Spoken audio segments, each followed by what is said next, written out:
Shalom. Puji nama Tuhan.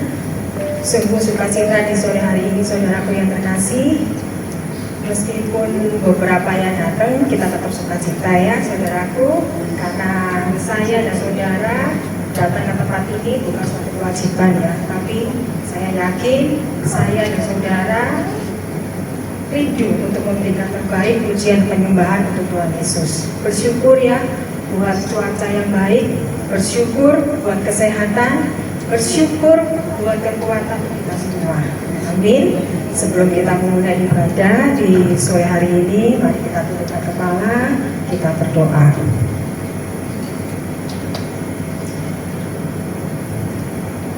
Puji syukur kami panjatkan kehadirat-Mu, Bapa. Kau sungguh baik, Kau Bapa yang sungguh luar biasa, yang selalu menyertai sepanjang kehidupan kami. Kasih dan anugerah-Mu selalu ada bersama kami. Kami boleh ada sampai saat ini, kami boleh kuat sampai saat ini, syukur karena kasih sayang dan cinta-Mu. Kau tidak pernah setitik pun meninggalkan kami, Tuhan. Bapa, Kau melihat kami yang hadir di sini hanya seberapa ya Tuhan, tapi kami yakin dan percaya Kau melihat kesungguhan hati wanita-wanita yang luar biasa di tempat ini ya Bapa. Tolong Bapa, Kau jamah, mari Roh Kudus Kau lawat setiap kami yang hadir di sini ya Bapa. Mungkin saudara kami yang belum sempat hadir pada sore hari ini, mungkin karena ada halangan, sakit, ataupun lagi perjalanan sampai di tempat ini Bapa, kami mohon pimpin dan sertai mereka, Kau berkati mereka seperti Kau juga memberkati kami semua yang di sini ya Bapa. Terima kasih Bapa, sekali lagi ya Bapa, kami ingin memberikan satu-satunya penyembahan dan pujian yang terbaik semuanya hanya untuk kemuliaan nama-Mu ya Bapa. Biarlah pujian penyembahan ini bertata di atas kerajaan-Mu ya Bapa. Mari Bapa, mari Roh Kudus, kami mohon datanglah kerajaan-Mu, jadilah kehendak-Mu di hati kami, di perjalanan hidup kami, di ibadah di sore hari ini, dalam nama Yesus Kristus. Haleluya, amin. Shalom saudaraku yang terkasih. Yesus cinta kami semua. Bersyukur atas cintanya yang luar biasa, tidak pernah sedetik pun meninggalkan kita semua. Mari kita berikan pujian dan penyembahan yang terbaik di sore hari ini.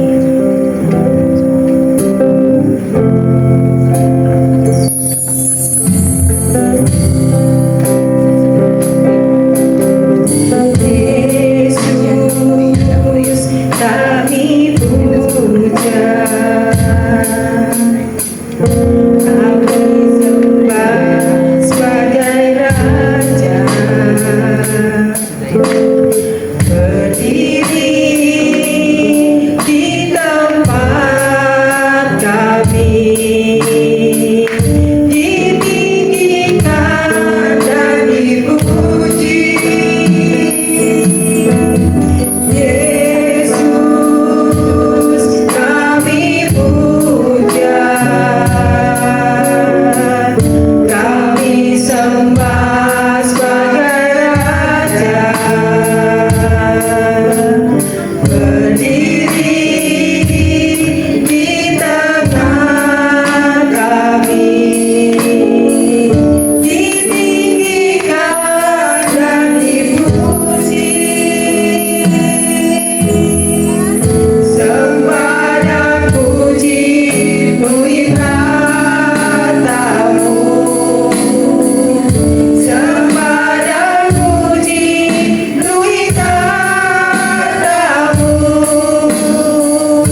hari ini mari kita lebih lagi bersuka cita untuk memberikan yang terbaik buat Tuhan. Yang hari ini merasakan sukacita dari Tuhan, sama-sama katakan amin.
kekasih-kekasih Tuhan Yesus. Jadi kita selalu harus sukacita di dalam Tuhan. Amin. Dan apapun yang terjadi, kita serahkan semuanya sama Tuhan. Amin. Tidak perlu kita pikir sampai terlalu dalam. Semuanya itu suka-suka Tuhan. Apa yang terjadilah pada kita. Yang terbaik tentunya dari Tuhan. Amin. Kita lanjutkan dengan memuji Yesus kasih jiwa.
Sore hari ini semua sukacita bergoyang bersama wanita-wanita luar biasa Petani Juanda. Amin.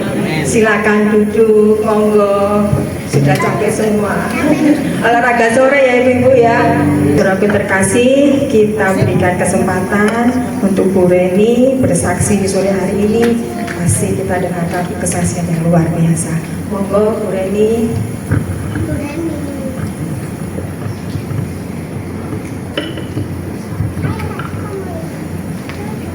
Shalom. Ibu-ibu yang terkasih di dalam Tuhan Yesus Kristus, saya akan menyaksikan cinta kasih Tuhan, tapi ini sudah beberapa tahun yang lalu ya. Tapi saya anggap kesaksian ini adalah kesaksian spektakuler bagi saya. Ya, pada tahun 2018 suami saya meninggal bulan Januari. Terus setahun kemudian di tahun 2019 saya itu apa yang dikatakan Tuhan dengan firman-Nya yang menyatakan bahwa apa yang tidak pernah kamu lihat, apa yang tidak pernah kamu dengar, itu benar-benar terjadi di dalam hidup saya. Karena tiba-tiba di tahun 2019 itu saya ditelepon sama tante saya dari Belanda, katanya, "Kamu saya kirim tiket untuk ke Belanda." Ya namanya saya ibu janda, nggak punya duit, saya nggak mau. Aku nggak mau, aku minta duitnya saja. Saya bilang, loh jangan, kamu itu berkatnya untuk pergi ke Eropa, bukan duitnya, katanya gitu. Saya pikir kalau saya dikasih duit kan lumayan banyak, gitu loh maksud saya. Tapi tante saya nggak berkenan. Akhirnya, sudah kamu tenang, yang penting saya kirim uang untuk anakmu ngurus paspor, visa, tiket, semua saya siapkan, katanya gitu. Terus saya mikir, waduh waduh kalau aku ke Belanda gak bisa ngomong Inggris, gak bisa ngomong Belanda, terus iya aku iki di sana. Itu pikiran saya ya. Terus anak saya bilang, terus tenang mah, tak urus semua. Akhirnya diurus semua sama anak saya. Tiba saatnya saya akan berangkat. Waktu itu saya ingat sekali di bulan September.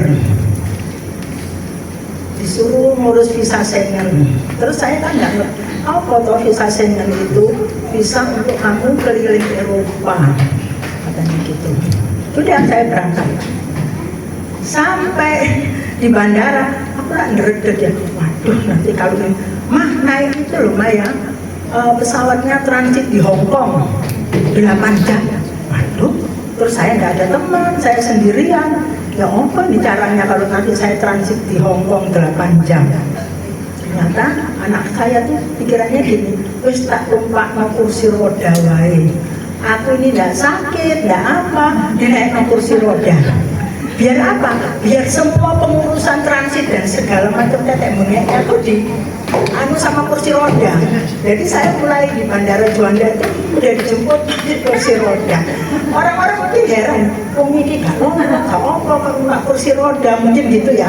Wes dibayar aja aku pergi sampai masuk di pesawat. Terus untung kok ada satu pramugarinya itu orang Indonesia. Bu, nanti ibu masuk yang terakhir ya. Oh iya, kayak gitu. Sudah semua udah masuk, saya masuk terakhir. Setelah saya masuk terakhir, sudah pesawat langsung ke Hong Kong.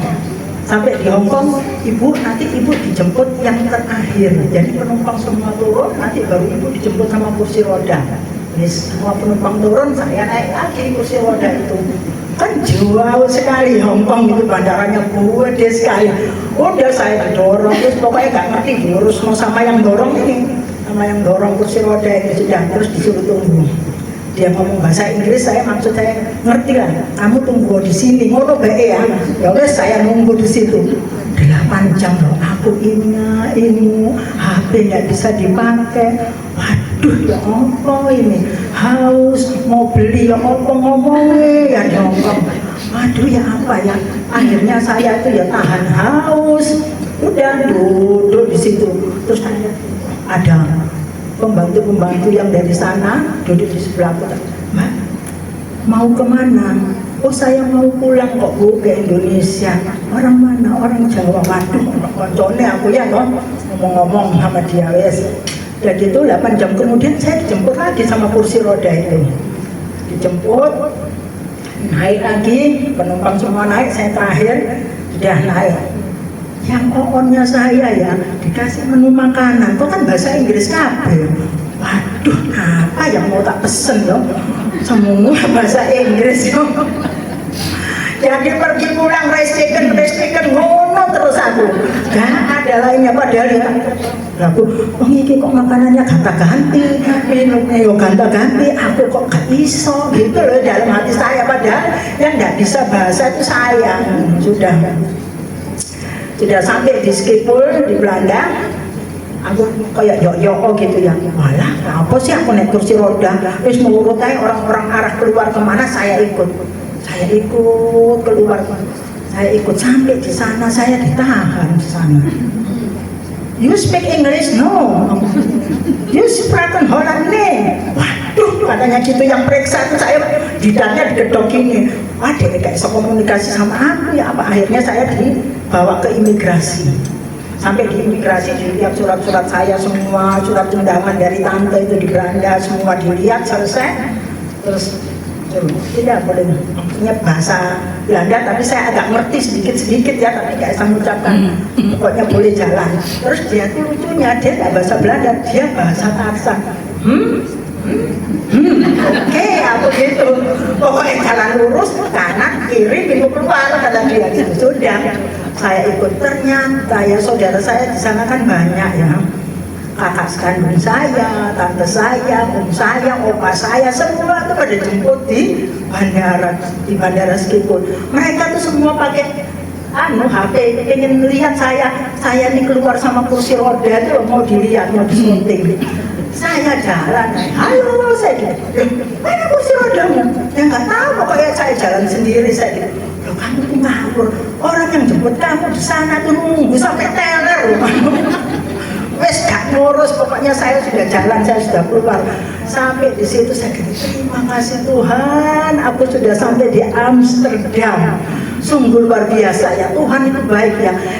Saya loh ibu janda tak duit loh. Gak punya uang iso toto neng Londo lo bayangkan. Ayo kamu mau foto di itu apa namanya anunya Amsterdam. Ya mau action di situ ya. Sudah gitu terus saya karena tante saya yang mendanai saya, kakak saya nggak boleh bawa pulang saya. Jadi saya tuh harus ikut tante saya tinggal di Asen. Di Asen itu satu kota itu orang Ambon kabeh. Wes bahasanya bahasa Ambon ya, ngerti lah saya kalau bahasa itu bahasa Belanda wes agak ngerti. Sudah sampai di Asen, sudah kerjaannya itu bangun tidur jalan-jalan.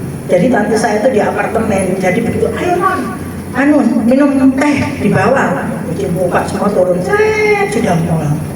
Dah di situ, dan orang-orang di sana itu kalau ketemu orang tuh ramah-ramah semua. Udah morgen. Saya mau oh berarti dia ngomong selamat pagi. Dia bilang gitu, kamu jawab ya iya. Belajar bahasa Belanda titik-titik. Sudah gitu, tante saya tuh 2 hari kemudian foto-foto laptopnya gitu. Kenapa tante? Kita mau ke Paris 4 hari kan. Oh puji Tuhan, aku belum pernah ke Paris loh. Dibawanya saya ke Paris. Naik bis katanya, mau kita berangkat pagi ya, besok tanggal sekian, jam 5 pagi kita sudah berangkat. Sudah, saya pergi sampai di Belgia. Oh kita sing jenenge Belgia. Jadi saya tuh baru, ya Tuhan itu baik ya. Saya dibawa keliling Eropa, Belgia, Jerman, Paris, wes pokoknya. Sungguh luar biasa Tuhan itu. Sampai di Paris, turun itu saya diajak keliling Sungai Rin. Udah keliling naik kapal, bagus sekali ya. Ayo tante yang syuting, nanti kamu bisa pasang di Facebook katanya gitu. Yes. Terus malam itu tidur, besok pagi-pagi loh sudah dibangunkan, bawa lagi jalan-jalan di Paris itu. Tuhan, biasanya saya lihat menara Eiffel itu di gambar-gambar itu. Ini sekarang saya di depannya menara Eiffel. Tuhan luar biasa ya. Walaupun gak bisa bosot, tapi aku tutup menara Eiffel ya. Orang-orang Belanda di sana lihat orang Indonesia tuh senang. Gitu loh. Ayo foto-foto katanya gitu. Ya foto dipeluk saya dia. Batin pikirnya aku ini gak nyari jodoh kok ini orang-orang Belanda ini kok moro-moro minta foto sama saya gitu. Terus ternyata tuh apa foto katanya gitu. Sudah selama 4 hari kita di Paris, jalan terus pulang. Habis pulang terus kakak saya minta saya ke Neverdal. Kakak saya tuh tinggal bukan di kotanya, kalau tante tuh di Asem masih di kota ya. Kakak saya tuh di Neverdal, itu seperti desa ya. Seperti di sini tuh Malang, masih masuk lagi gitu. Desanya situ, terus tapi di situ banyak orang Ambon juga. Akhirnya saya dikenalin sama teman-temannya. Nanti ke rumah temanku yuk, temanku dengar kamu mau datang, jadi kamu disuruh ke sana. Ke sana itu diundang makan tidak pernah makan nasi, makan kentang, makan ayam. Jadi saya tuh tidak pernah ketemu nasi. Aku ini kepengen makan nasi, tapi cuma pindang. Di sini nggak ada nasi sama pindang. Ada sih ada, tapi orang-orang sini bilang itu makanan panas ya. Jadi kamu jangan berharap makan nasi. Nanti kalau sama tante kembali ke Asem, ada di sana masakannya orang Indonesia, ada gado-gado, ada apa gitu. Diajak lagi pulang ke rumah tante, diajak makan di restoran orang Indonesia. Yang masak katanya, Mbak sampai dari mana? Dari Surabaya. Loh, Surabayanya mana? Saya gitu, Karamenjangan. Oh alah Mbak, aku ya tuh ke Surabaya. Akhirnya kita kan bahasanya kita sudah makan di sana. Ternyata masakan Indonesia tuh mahal banget di sana itu. Ya. Setiap saya dibawa ke rumahnya temannya kakak, itu mesti diamplopi. Ya apa ceritanya Indonesia? Ya saya cerita. Oh Indonesia bagus, begini saya cerita. terus moro-moro dikei amplop 20 euro, lumayan. Susu kan tak kumpul mau kesana lagi dikei 50 euro, lumayan. Kesana lagi dikasih lagi. Jadi teman-temannya kakak itu kayak ya apa ya? Ayo nanti adikmu tak undang makan di sini ya. Nanti pindah lagi adikmu di sini ya gitu. Katanya kakak saya, kamu coba visamu 3 bulan, lumayan kamu bisa kerja di sini. Tak minta tolong temanku bersih-bersih kaca, mengatur-ngatur tempat tidur, apa bersih-bersih, lumayan kamu dibayar. Iya ya, aku kok cuma 3 minggu. Emang padahal tiketnya itu mahal. Tapi anak saya itu mungkin pikirnya, nah apa sih mama di Belanda suwi-suwi dibikin 3 minggu. Jadi 3 minggu itu saya harus pulang. Kalau enggak saya kena denda. Nah itu ya, setelah saya pulang itu kan diantar masuk itu ya juga saya nggak ngerti. Saya bilang sama ponakan saya, diantar ya tante ya sampai masuk, sampai naik kursi roda lagi. Iya ya, terus dia bahasa Belanda lagi sama orang-orang itu bahwa dia minta tolong masuk karena tanteku ini nggak bisa bahasa Belanda. Tak antar mau sampai dia dapat kursi roda. Terus aku diantar sampai aku naik kursi roda lagi, pulang ke Indonesia. Di Hong Kong 8 jam lagi saya di Hong Kong. Sudah dari 8 jam itu terus ke Surabaya. Nek yang Surabaya wis bahasanya kita kan sudah bahasa biasa, kok sudah bahasa-bahasa kita sudah. Pulang sampai di Surabaya. Itu ya ibu-ibu yang kekasih di dalam Tuhan. Kalau kita benar-benar taat, kalau kita benar-benar mengandalkan Tuhan, apa yang tidak pernah kita pikirkan, apa yang tidak pernah ada di dalam hati kita, itu Tuhan siapkan untuk kita. Jadi kita ini anak-anak Tuhan, apalagi ibu-ibu janda ya. Tuhan katakan sampai memutih rambutmu aku tetap menggendong kamu. Itu kita harus pegang benar-benar firman Tuhan. Kadang memang masalah demi masalah, pencobaan demi pencobaan kita lewati. Tapi kita tidak usah takut, kita berjalan bersama-sama dengan Tuhan. Itulah kesaksian saya. Amin. Terima kasih Bu Reni, kesaksiannya luar biasa ya. Sukacita di hari ini dengan kesaksian Bu Reni kita bisa kuat karena apa yang tidak kita pikirkan semuanya terjadi. Dari yang mustahil, dari yang mustahil bagi Tuhan Yesus. Berikan sukacita bersama Tuhan. Kita sudah wanita yang luar biasa ya. Tetap kuat, tetap semangat untuk persiapan firman Tuhan. Selanjutnya kita nyanyikan lagu Kusiapkan Hatiku Tuhan. Kusiapkan hatiku Tuhan untuk dengar firman-Mu saat ini.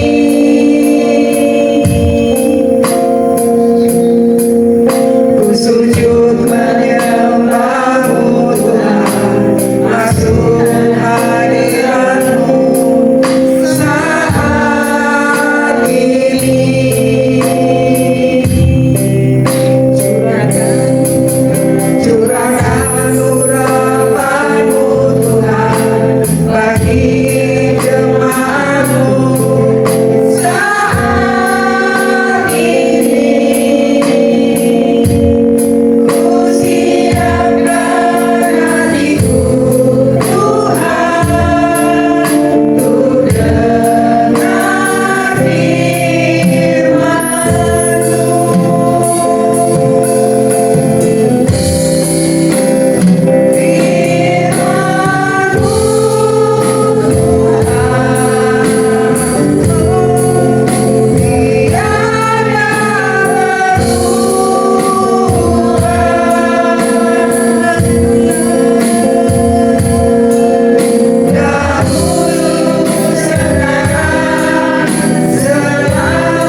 Ya sungguh benar Tuhan, Kami mau mempersiapkan hati kami Tuhan yang terbaik untuk menyambut firman-Mu Tuhan.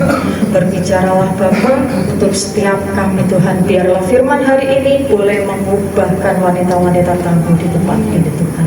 Terima kasih Bapa, di dalam nama Tuhan Yesus. Haleluya. Amin. Silakan duduk. Shalom. Terima kasih. Ya, sebelumnya saya ucapkan terima kasih buat ibu-ibu pengurus yang sudah memberikan saya kesempatan untuk boleh belajar sharing firman sore hari ini. Nah, sore hari ini saya ambil satu tema, yaitu bagaimana kita bisa bertumbuh di tengah tekanan hidup. Nah, perjalanan hidup kita sebagai seorang wanita tentunya penuh warna ya Ibu, tapi bukan warna merah, kuning, hijau, itu pelangi ya, penuh warna ya. Ada saatnya kita merasa sukacita, ada saatnya kita merasa berduka, banyak sekali permasalahan, problem-problem hidup, ujian yang kita alami ya, yang tentunya itu menguras energi, pikiran, juga secara fisik kita. Nah, tapi pergumulan itu bukan sesuatu yang melulu akan mendatangkan hal-hal buruk buat hidup kita, dan bukan suatu kebetulan sore hari ini kita semua ada di tempat ini, karena firman Tuhan itu menyapa setiap hati yang terluka, menyapa setiap hati yang sedang berduka. Dan firman Tuhan itu juga akan menguatkan dan menuntun kita gimana sih kita harus melangkah di jalannya Tuhan. Nah, ada 3 poin yang akan kita bahas. Gimana sih caranya supaya kita bisa bertahan di tengah tekanan hidup. Nah, yang pertama adalah kita percaya bahwa Tuhan tidak pernah meninggalkan kita. Di Ulangan 31 ayat yang ke-6, kuatkanlah dan teguhkanlah hatimu, janganlah takut dan janganlah gemetar karena mereka, sebab Tuhan Allahmu, Dialah yang berjalan menyertai engkau, tidak akan membiarkan engkau dan tidak akan meninggalkan engkau. Ada amin? Nah, seringkali ya dalam kehidupan kita ini, di tengah kesibukan kita, mungkin mengurus keluarga, ada juga yang bekerja, atau mungkin terlalu sibuk dengan pikiran-pikiran menghadapi persoalan-persoalan hidup kita. Nah, ketika kita menghadapi itu semua, mungkin ada terbesit di benak kita, kemana sih Tuhan? Aku sudah terlalu lama hadapi ujian ini, pencobaan ini, tapi kok Tuhan nggak ada, Tuhan nggak kunjung nolong kita. Nah, di Ibrani 13 ayat yang ke-5, Tuhan memberikan janjinya dengan teguh ya, sekali-kali tidak akan membiarkan dan tidak akan meninggalkan kita. Itu janjinya Tuhan. Jadi justru di saat fisik kita lemah, di saat pikiran kita lagi penuh dengan masalah-masalah hidup, sebenarnya disitulah titik di mana Tuhan itu paling dekat sama kita. Ya, Tuhan itu nggak pernah meninggalkan kita. Kalau kita ibaratkan, saya yakin semua di sini sudah mengalami punya anak, betul? Nah, ketika anak kita mulai belajar jalan, nah, apakah kita akan meninggalkan dia jalan sendiri? Enggak kan? Kita akan dampingi, kita akan ada di dekatnya, walaupun kita akan membiarkan anak kita belajar melangkah 1-2 langkah. Tapi ketika dia jatuh, apakah kita akan biarkan dia? Enggak. Ketika baru belajar jalan, anak kita jatuh, kita akan buru-buru tolong, kita akan bantu dia untuk melangkah. Tapi ketika dia sudah mulai bisa melangkah 1-2-3 langkah, apakah itu menjamin anak kita nggak akan jatuh? Ada kemungkinan dia jatuh, tapi bukan berarti ketika dia jatuh kita akan diam aja. ya kan, kita pasti akan tolong walaupun tidak langsung kita bantu dia. Ada kalanya dengan motivasi, ayo nak, kamu pasti bisa, ayo yuk, gak apa-apa. Nah, kita sebagai seorang ibu di dunia ini aja penuh kasih kepada anak-anak kita. Begitu pula dengan Bapak kita yang di surga. Ada kalanya mungkin kita merasa sendiri ya, kita merasa Tuhan itu meninggalkan kita, tapi enggak. Sebenarnya Tuhan juga sudah mengulurkan tangannya sama kita. Tapi berapa banyak dari kita saking penuhnya pikiran kita dengan problem-problem yang ada, ujian-ujian hidup yang kita alami, kita tuh tidak bisa lihat, tapi Tuhan sudah berulur. Kita jatuh, kita merasa bertubi-tubi masalahnya. Tuhan nggak tolong, iya, karena fokus kita bukan melihat Tuhan. Fokus kita hanya ke masalah. Jadi ketika Tuhan sudah mengulurkan, kita nggak pernah bisa lihat. Jadi Tuhan sendiri sudah menjanjikan bahwa Tuhan tidak pernah meninggalkan kita. Kita harus ubah mindset kita. Kita belajar walaupun bertubi-tubi, walaupun banyak masalah yang kita hadapi, memandang Tuhan. Tuhan itu ada, Tuhan itu selalu dekat. Tuhan tidak akan pernah jauh dari kita. Memandang Tuhan yang bukan fokus pada masalahnya. Kalau kita memandang Tuhan, kita ingat sama Tuhan, maka kita akan bisa melihat tangannya Tuhan sudah terulur untuk menolong. Ada amin. Nah, poin yang kedua yaitu menikmati setiap prosesnya Tuhan. Ini poin yang cukup berat ya untuk dipraktekkan, karena kata-kata menikmati proses ya, kalau menikmati hal-hal yang baik itu sangat mudah, tapi menikmati proses, menikmati sesuatu yang lagi nggak enak itu sesuatu yang sangat berat. Tapi ketika kita bisa menikmati setiap proses yang Tuhan izinkan, disitulah momentum kita untuk bertumbuh. Di Yakobus 1 ayat 2-4 dikatakan, saudara-saudaraku, anggaplah sebagai suatu kebahagiaan apabila kamu jatuh ke dalam berbagai-bagai pencobaan, sebab kamu tahu bahwa ujian terhadap imanmu itu menghasilkan ketekunan, dan biarkanlah ketekunan itu memperoleh buah yang matang, supaya kamu menjadi sempurna dan utuh dan tak kekurangan suatu apapun. Saya yakin kita semua di sini mau menjadi serupa dan segambar dengan Tuhan. Amin.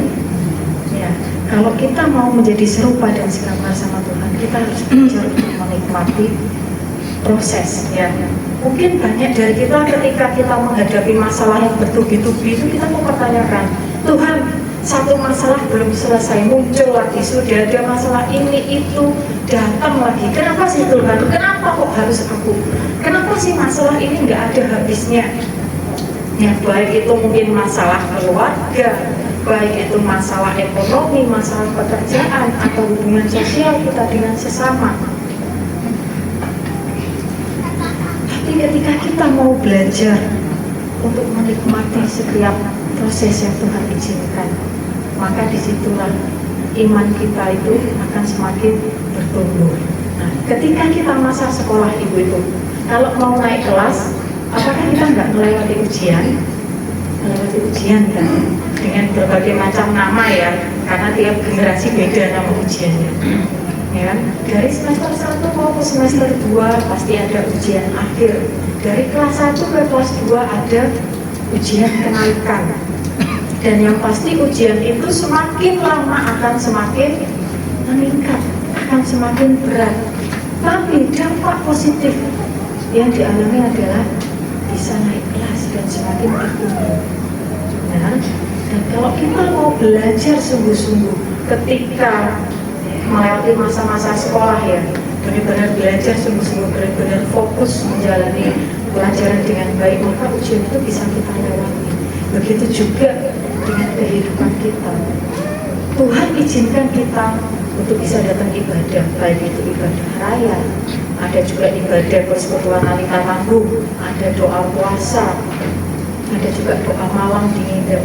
Ketika kita benar-benar mempersiapkan hati kita dan kita mau fokus dengan firman Tuhan, ketika masalah itu dan firman itu menuntun setiap kita. Jadi walaupun berat, ya karena yang pertama kalau kita sudah percaya Tuhan itu menyertai kita, berarti yang kedua kita belajar untuk menikmati. Yakin aja, iya sih nggak masalah. Masalah ini bertubi-tubi, ya memang berat, tapi aku percaya ada Tuhan yang menyertai. Nah, seperti halnya Daud melawan Goliat, kan? Kalau secara manusiawi kita melihat dari postur aja Daud dan Goliat sangat berbeda jauh. Begitu juga dengan perlengkapan perang. Siapa yang menyangka Daud yang sekecil itu hanya menggunakan pedang bisa mengalahkan Goliat raksasa. Ya, di saat banyak orang bahkan prajurit-prajurit nggak ada yang berani melawan Goliat, tapi Daud bukan siapa-siapa, dia berani melawan Goliat. Ya, maksudnya apa yang dikatakan Daud, engkau datang kepadaku dengan membawa pedang, tapi aku datang dengan nama Tuhan. Begitu juga dengan kita. Setiap masalah seberat apapun, walaupun masalah kita tuh sebesar Goliat, bahkan lebih besar dari Goliat sekalipun, kalau kita melewatinya dalam nama Tuhan Yesus, maka kita bisa melewati semua proses. Mari kita menikmati setiap proses kita itu. Menikmati prosesnya Tuhan itu berat, tapi dampaknya sangat luar biasa. Ketika selangkah, dua langkah kita bisa menikmati, maka kedepannya seterusnya kita akan lebih mudah untuk menikmati. Amin. Yang terakhir adalah setelah kita percaya, setelah kita menikmati proses, yang harus kita lakukan adalah mengikuti rencananya Tuhan. Dengan cara apa? Tetap ada di jalannya Tuhan, tetap ada di tracknya Tuhan. 1 Korintus 10 ayat yang ke-13 dikatakan, pencobaan-pencobaan yang kamu alami ialah pencobaan-pencobaan biasa yang tidak melebihi kekuatan manusia. Sebab Allah setia, dan karena itu Ia tidak akan membiarkan kamu dicobai melampaui kekuatanmu. Pada waktu kamu dicobai, Ia akan memberikan kepadamu jalan keluar sehingga kamu dapat menanggungnya. Nah, kalau kita terus menunggu jalan keluar dari Tuhan, maka yang harus kita lakukan adalah ada di jalannya Tuhan, dengan berserah penuh, mengandalkan Tuhan sepenuhnya. Ya, memang ketika masalah yang menimpa kita itu seringkali terasa begitu menyesakkan, ya, berat banget, sesak banget rasanya. Dan ada kalanya merasa aku sudah terlalu lama Tuhan ada di masalah ini, kok nggak selesai-selesai, kok nggak ada jalan keluar. Ya, itu menurut kemauan kita, kok nggak selesai. Tapi yang dimau Tuhan bukan itu. Ada kalanya setiap ujian Tuhan izinkan kita melewati jalan ini. Tuhan punya maksud. Ya, ketika kita fokus di depan sana, pasti ada sesuatu hal yang mau Tuhan ubahkan dalam hidup setiap kita, terutama karakter kita. Itu yang selalu mau Tuhan ubahkan. Mungkin kita merasa masalahnya itu aja kok nggak selesai-selesai, kok nggak ada jalan keluarnya. Kita harus, ketika kita koreksi diri kita, mungkin ada dalam diri kita sesuatu hal yang belum berubah, mudah marah misalnya, mudah tersinggung misalnya, atau yang kebanyakan jadi problem utama ibu-ibu, mudah ngomel-ngomel, betul? Ya, ada kalanya karena di situ, karena Tuhan mau ngajari kita tidak untuk ngomel-ngomel yang negatif, tapi belajarlah untuk ngomel-ngomel yang positif, mengeluarkan kata-kata berkat untuk anak-anak kita, untuk cucu-cucu kita, untuk keluarga kita. Bukan cuma ngomel-ngomel yang dalam tanda kutip negatif. Ketika masih banyak itu, mungkin Tuhan mau bahkan ngomelnya kita supaya berubah kata-kata berkat. Ya masalah itu aja sampai kita bisa melewati, bisa berubah. Ya kan? Anak sekolah pun ya, kalau mau selesai kelas 1, ya harus menyelesaikan materi kelas 1, melewati ujian kelas 1. Materi kelas 1 tidak selesai, nggak naik kelas, pasti ngulang lagi. Begitu juga next step. Nah, itu pun yang terjadi sama kita. Ya, mungkin ketika kita pun juga nggak ada jalan keluar, berharap manusia yang bantu, berharap pertolongan sama sesama kita. Punya ekspektasi apa ibu-ibu terhadap sesama? Ya memang dengan sesama kita bisa saling menguatkan. Bercerita itu boleh, tapi berharap sepenuhnya tetap sama Tuhan. Pada sesama sekedar untuk saling menguatkan, untuk saling berbagi. Mungkin ada sesama saudara seiman kita yang dapat pewahyuan dari Tuhan, mungkin dapat penglihatan, oh ayo seperti ini bisa menguatkan. Dan jadi tetaplah ada di tracknya Tuhan. Seberat apapun, sebanyak apapun masalahnya Tuhan, jangan pernah sekali-sekali untuk mencoba keluar dari tracknya Tuhan. Ya, tetap ada di jalannya Tuhan, tetap minta pertolongan Tuhan, fokusnya sama Tuhan. Nah, kalau kita lihat nih, diibaratkan kupu-kupu ya, sebelum kupu-kupu itu bisa terbang, dia berawal dari seekor ular. Ya, dari ular menjadi kepompong ibu. Nah, kalau kepompong ini dibantu sama manusia, dibukain kepompongnya sama manusia, apakah sayap dari kupu-kupu itu bisa terlihat indah, bisa benar-benar kuat bawa dia untuk terbang tinggi? Belum tentu, karena semua ada waktunya. Ya kan, begitu juga sama hidup kita. Kalau memang belum waktunya Tuhan, ya ikuti jalannya Tuhan. Karena waktunya Tuhan, bukan waktunya kita. Tuhan yang tahu apa yang terbaik buat setiap kita. Nah, begitu pun yang kita alami ini sebagai kita wanita-wanita tangguh, wanita-wanita single. Mungkin masih ada yang bertanya-tanya, kenapa sih Tuhan kok harus aku dulu? Kenapa sih harus kehilangan suami dulu? Kenapa sih harus kehilangan pasangan dulu? Kenapa sih kok harus saya? Kenapa dan kenapa? Tapi ketika kita ada di jalannya Tuhan, kita percaya Tuhan gak akan pernah meninggalkan kita. Ketika kita menikmati prosesnya Tuhan dengan status singlenya kita berjalan dengan benar dan kita ada di dalamnya Tuhan, maka ada sesuatu hal yang besar yang sedang Tuhan kerjakan dalam hidup setiap kita. Amin. Mungkin saat ini kita nggak tahu kenapa sih kok Tuhan pilih kita semua di sini sebagai wanita-wanita single. Apa sih yang mau Tuhan kerjakan? Kalau itu tanya saya juga nggak bisa jawab karena saya bukan Tuhan. Tanya sama Tuhan. Jadi tetap jalan di tracknya Tuhan karena memang hanya Tuhan yang bisa memberikan jalan keluar. Jadi untuk bisa melakukan 3 hal tadi, kunci utamanya adalah kita harus menjadikan doa sebagai nafas hidup kita. Kalau kita mau percaya sama Tuhan, kita juga harus punya komunikasi yang baik sama Tuhan. Kalau kita mau belajar menikmati prosesnya Tuhan, maka kita juga harus punya komunikasi yang baik dengan Tuhan. Kalau kita mau terus ada di tracknya Tuhan, ya kita harus punya komunikasi yang baik dengan Tuhan. Selain doa, kita juga harus belajar rutin untuk merenungkan firman Tuhan. Karena firman Tuhan itu adalah pedoman, penuntun hidup setiap kita. Kalau bukan firman Tuhan, apalagi yang akan menuntun hidup kita.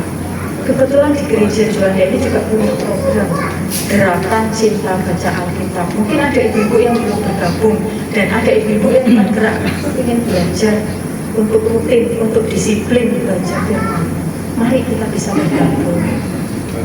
Sehari 3 pasal, ibu-ibu. Kalau kita mau belajar rutin membaca firman Tuhan, ya itulah nanti firman yang kita baca itu yang bisa jadi jalan keluar. Mungkin saat ini ketika kita baca, apa sih maksudnya Tuhan mau bicara apa sih? Mungkin saat ini kita belum paham, tapi kita nggak tahu besok, lusa, minggu depan, bulan depan, tahun depan, atau bahkan beberapa tahun kemudian, justru yang sudah kita baca, yang sudah kita renungkan, itu adalah jawaban untuk setiap persoalan kita, ya itu yang tadi saya bilang, sebenarnya Tuhan sudah mengulurkan tangan, tapi fokusnya kita ke yang lain. Ya, selain doa dan baca firman, yang harus kita lakukan supaya bisa melakukan 3 langkah tadi adalah tetap ada di komunitas. Bukan suatu kebetulan Tuhan izinkan komunitas wanita Tangguh ini ada. Ya, karena itu tadi Tuhan punya maksud dalam hidup setiap kita. Terus ada di komunitas ini biar kita sama-sama bertumbuh, kita bisa sama-sama saling menguatkan, kita bisa sama-sama saling mendoakan, tidak menutup kemungkinan kalau kita mau saling sharing satu sama lain. Dengan kita sama-sama single, permasalahan kita pun juga kurang lebih sama ya, merasa kesepian terutama, ya kan? Atau mungkin ketika melihat jemaat lain yang ada pasangannya, ada rasa kenapa saya merasa sendiri, dia bahagia ada pasangannya. Tapi jangan lupa pasangan sejati kita adalah Tuhan. Tuhan Yesus itu lebih dari segalanya. Cintanya, keromantisan suami kita kalah romantis sama Tuhan Yesus. Hanya saja kita saja yang harus belajar untuk peka, untuk tahu gimana sih romantisnya Tuhan. Ya, kalau kita melihat keluarga kita, mungkin suami kita dulu, anak-anak kita selalu ada buat kita, Tuhan jauh lebih ada buat setiap. Jadi yuk jangan sampai kita meninggalkan komunitas kita.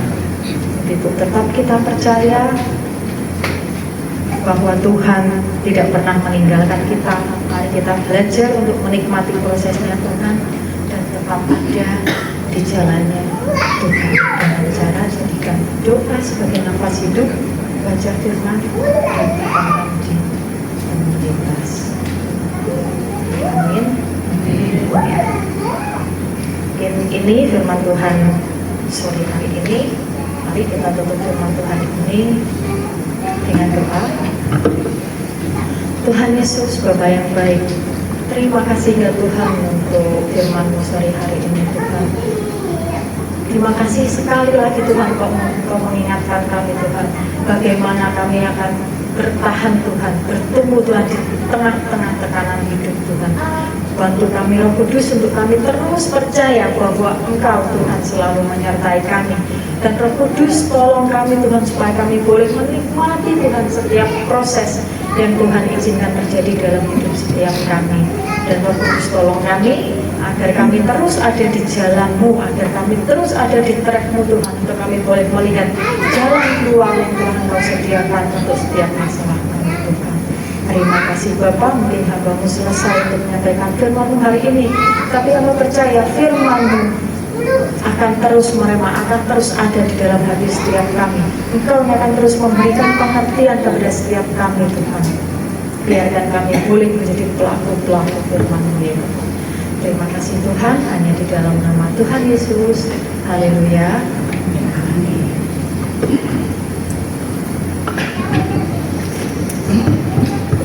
Ya, puji Tuhan. Ya, ibu-ibu kita semua diberkati. Ya, tetap bertumbuh ya, meskipun kita ini di dalam tekanan. Betul ya, firman-Nya menguatkan kita semua. Terima kasih Bu Sylvie untuk firman-Nya, Tuhan memberkati. Terima kasih juga untuk kehadiran ibu-ibu, pelayanannya juga. Terima kasih untuk Bu Ellen, Bu Joyce, Mas El, Pak Didit, Bu Jenny, Bu Reni, kesaksiannya. Kita semua mau ke Eropa. Iya, ada pengalaman Bu Jenny, nanti kita ngikut Bu Jenny ya. Tidak ada yang mustahil ya, pasti Tuhan itu akan membuat kita lebih indah lagi.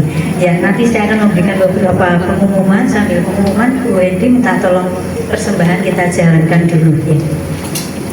Ya, puji Tuhan ibu-ibu untuk persekutuan wanita tangguh pada sore hari ini. Yang pertama untuk bulan April, ibu-ibu kita akan mengadakan kembali persekutuan wanita tangguh tanggal 11. Ya, jadi Sabtu kedua itu tanggal 11. Nah, kemudian nanti Bu Lucy ya, Bu Lucy nanti mungkin akan sedikit menyampaikan rencana untuk ibadah pada bulan Mei ya. Nah, terus ada teman kita dua ibu-ibu yang ulang tahun, betul ya? Tanggal 8 itu Bu Reni, betul. Pas hari ini Ibu Yopla. Ya, nanti kita nyanyikan pujian, nanti guru sekalian doakan ya Bu ya, untuk mereka berdua ini ya. Itu ibu-ibu yang bisa saya sampaikan. Mungkin ada tambahan dari Om Maruf? Tidak ada ya. Oke, kalau tidak ada, saya serahkan ke Bu Ellen. Setelah itu nanti Bu Yopla sama Ibu Reni bisa ke depan untuk didoakan ibu ya. Puji Tuhan, semua diberkati di sore hari ini. Kami ada sukacita ya sore hari ini. Mari ibu, firman Tuhan mengatakan kita harus tetap kuat ya. Apapun tekanan kita harus tetap menjadi wanita yang luar biasa. Kita bukan wanita yang sepi sendiri ya, tapi ada Tuhan Yesus, ada pribadi yang luar biasa yang selalu bersama dengan kita. Beliau adalah suami kita yang setia dimanapun kita berada. Ya, tetap semangat ya, tetap kuat. Perjalanan masih panjang. Kita bersama dengan Tuhan pasti bisa. Amin. Ibu luar biasa. Untuk penutup ibadah di sore hari ini kita nyanyikan Engkaulah kekuatan. Tempat berdiri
kami boleh memuji memuliakan Engkau terlebih mendengar kebenaran firman Tuhan. Terima kasih biar setiap kebenaran yang sudah Tuhan ditaburkan oleh hamba-Mu Mbak Silvi Tuhan, itu boleh menjadi rema dalam kehidupan kami, menjadi kekuatan bagi kami di saat kami dalam tekanan Tuhan. Dalam firman-Mu menjadi kekuatan penuntun di dalam kehidupan kami Bapak. Dan bahwa setiap wanita tangguh ini untuk setia di dalam komunitas wanita tangguh ini Bapak, biarlah kami boleh saling menguatkan satu sama yang lain. Terima kasih Bapak. Tutup kumpul seluruh wanita tangguh ini dalam kuasa darah-Mu. Di saat setiap ibu-ibu berdoa kepada Bapak dengan tangisan, dengan air mata, Engkau mengerti setiap tetesan air mata kami. Engkau menampung di dalam kipas-Mu Bapak, dan Engkau mencurahkan bagaikan mutiara-mutiara penghiburan dalam setiap kami. Kuatkan, teguhkan setiap wanita tangguh untuk terus bertahan di dalam tekanan sebesar apapun Bapak, karena kami tahu dan percaya di saat kami tidak kuat, Yesus Engkau menggendong setiap kami, memberikan kami damai, sejahtera, sukacita, kekuatan, urapan yang baru terus mengalir dalam setiap kami. Berkati hamba-Mu Tuhan Mbak Silvi yang sudah menyampaikan kebenaran firman-Mu, biarlah pengurapan-Mu terus pada hamba-Mu. Terima kasih Bapak. Berkati setiap hamba-hamba-Mu yang melayani pada sore hari ini, baik tim musik, singer, worship leader, hamba-Mu yang menyampaikan kebenaran firman-Mu yang bersaksi, bahkan kami semua wanita tangguh yang datang Tuhan. Kami tahu dan percaya Engkaulah kebutuhan kami, Engkaulah kehidupan kami Bapak. Engkau segalanya di dalam hidup kami, harta kami, satu-satunya yang kami miliki. Terima kasih Bapak. Sebentar Tuhan, anak-anak-Mu akan kembali ke rumah masing-masing. Hamba serahkan ke dalam tangan segenap tubuh, jiwa, dan roh kami semua ke dalam tangan. Keluarga, rumah tangga kami, anak-anak, menantu, cucu-cucu kami Tuhan. Bahkan kesehatan kami semua, pekerjaan kami, biarlah Engkau tutup bungkus dalam kuasa darah-Mu Tuhan. Lindungi kami sepanjang umur hidup kami Bapak, ada dalam perlindungan-Mu yang sempurna.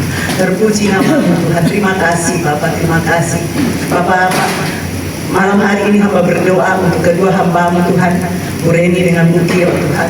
Engkau sudah tambahkan setahun usia mereka Bapak. Biarlah di dalam kesendirian mereka Bapak tetap mengucap syukur, menjalani hari-hari yang dilewati, setiap musim kehidupan yang dilewati mereka Bapak. Engkau ada bersama-sama dengan Bu Reni dan Bu Kio Tuhan. Pemeliharaanmu sangat sempurna bagi kedua hamba-Mu, karena Engkau tidak pernah meninggalkan mereka. Kasih-Mu selalu menyertai mereka. Biarlah selalu ada ucapan syukur keluar dari kehidupan mereka. Sempurnakan sukacita mereka di dalam Tuhan.